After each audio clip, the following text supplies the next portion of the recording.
Students, today we are going to discuss about the industrial finance. Industrial finance is a soul of industry. Like we human being, without blood we cannot survive. So without finance, the industry cannot survive.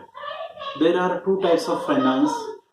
One is a captive finance or a long-term finance. Another is the short term, medium term, we can call it as a working capital. So both type of the finance is essential for industrial activity. Basically, finance can be bifurcated as a short term finance, which the industries can avail by 1 year. The period for the medium term finance is 1 to 5 years, and long term finance industry can avail by 20 years. So this type of the finance is there by the various bankers. Normally for the working capital, the commercial bankers are providing the money.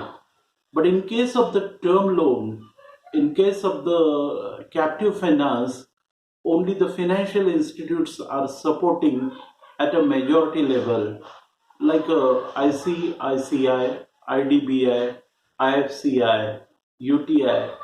These are the financial institutes which provides a huge scale of finance to the industry.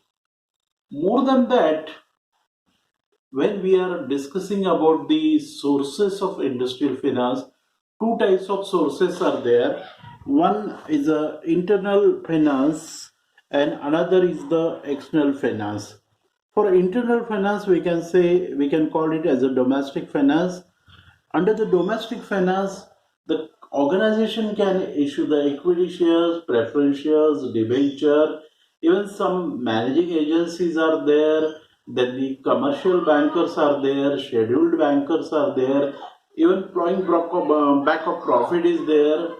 It means we can retain the some part of the profit or margin and we can use it for as an investment, reinvestment in the organization. So these are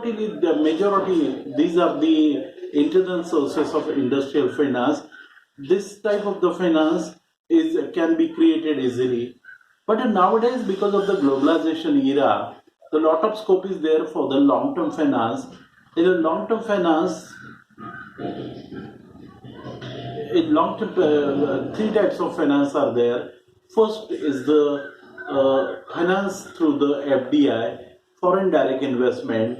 Nowadays, because of the globalization, liberalization, and the promotion to the privatization, easily we can avail the foreign direct investment. Accordingly, the provisions are made by our finance ministry, and number of companies from the abroad, they are willing to invest their money in our country under the FDI. The another form is that the various financial institutes are there, like a Asian Bank, like a IMF, like a World Bank. Through that, we can get a large level of finance.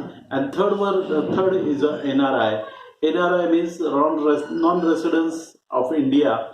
The people, those by birth they are Indian, but they are in a abroad. So we by giving the some additional facilities in income tax, their wealth tax, we can avail the finance from them. So these are the basically internal means domestic, external means the international or foreign sources of the finance for industrial unit.